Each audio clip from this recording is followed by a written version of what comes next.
नमस्कार दोस्तों, स्वागत करती हूँ आपका। एक बार धर्मराज धरती पर भ्रमण करने के लिए निकले। चित्रगुप्त भी उनके साथ चल दिए। धरती पर पहुंचकर वे घूमते घूमते थक गए। उन्हें भूख भी लग गई थी। भोजन प्राप्त करने की इच्छा से उन्होंने एक घर का दरवाज़ा खटखटाया। घर की सेठानी ने दरवाज़ा खोलकर उनसे पूछा, महाराज, आपको क्या चाहिए? धर्मराज ने कहा, हमें भूख लगी है, कुछ भोजन चाहिए। सेठानी गुस्से से बोली, आपको घर से भोजन लेकर चलना चाहिए था। आप मुझे क्यों परेशान कर रहे हैं? यह कहकर वह घर के अंदर चली गई। धर्मराज और चित्रगुप्त आगे बढ़े। थोड़ी दूर जाने पर उन्हें एक बुढ़िया मिली। बुढ़िया ने उन्हें देखते ही प्रणाम किया और कहा, मैं आपकी क्या सेवा कर सकती हूँ?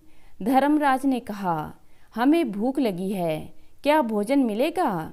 बुढ़िया बोली, धर्मराज को भोजन कराने से बड़ा पुण्य क्या हो सकता है? और वो बर्तन लेकर बाहर जाने लगी। धर्मराज के पूछने पर उसने कहा, मैं दूध, चावल और खांड लाने जा रही हूँ। धर्मराज ने उसे पहले अपनी झोपड़ी में देखने को कहा। घर के अंदर जाने पर बुढ़िया ने देखा कि उसका भंडार तो चीज़ों से भरा हुआ है। उसने झटपट खीर बनाई और दोनों को परोस दी। धर्मराज उसकी सेवा से प्रसन्न हो गए। बुढ़िया ने कहा, भगवान, आपके खाने के बाद भी बहुत सी खीर बच गई है, इसका क्या करूं? मैं तो अकेली रहती हूँ। एक बेटा था जो बहुत समय पहले ही चला गया।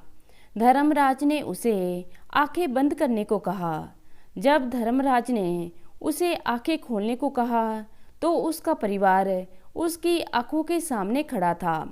बेटा, बहू, पोता पोती को देखकर बुढ़िया की आंखें भर आईं। वह धर्मराज का धन्यवाद करने लगी और कहने लगी, प्रभु, एक समस्या है। इतने बड़े परिवार के साथ छोटी सी झोपड़ी में कैसे रहूंगी? धर्मराज ने कहा, तुम चिंता मत करो। यह कहकर उन्होंने झोपड़ी को अपने पैरों से स्पर्श किया तो वहाँ एक महल खड़ा हो गया। बुढ़िया का चेहरा चमक उठा।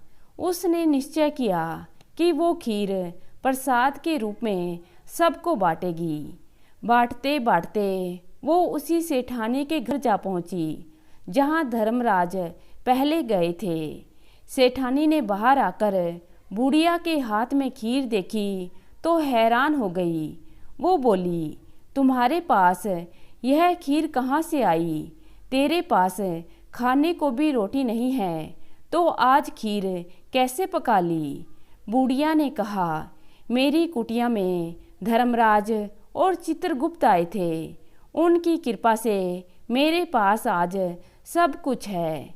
सेठानी ने कहा, मैंने तो उनको नौटंकी वाला समझकर बिना भोजन कराए ही भगा दिया। इसका अर्थ ये हुआ, जो मेरे भाग्य में था वो तुझे मिल रहा है। मेरे घर खाने को अन्न भी नहीं बचा है। तुझे जो मिला है वो मेरे हिस्से का है।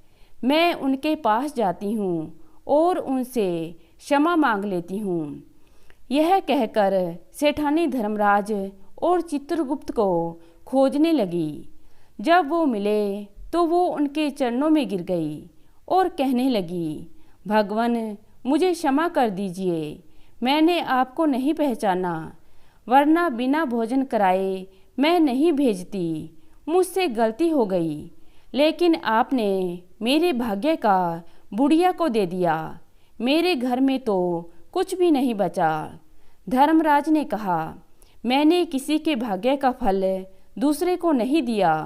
तूने भोजन कराए बगैर ही लौटा दिया। और बुढ़िया ने बड़े प्रेम से खीर खिलाई। उसके प्रेम के कारण उसे धन, महल और परिवार सब कुछ मिला। तेरी दुत्कार के कारण तेरा सब कुछ लुट गया। ये तेरे कर्मों का फल है जो तुझे मिला है। जो मनुष्य संपत्ति का उपयोग सिर्फ अपने स्वार्थ के लिए करता है, उसके घर में हमेशा दुख और अशांति रहती है। उसका धन कभी नहीं बढ़ता। जो धन है वो भी धीरे धीरे समाप्त हो जाता है। तो दोस्तों, यह कहानी हमें यह बताती है कि कैसे लोगों को अपने कर्मों का फल मिलता है। इसलिए जीवन में सुखी होना है तो अच्छे कर्म कीजिए। धन्यवाद।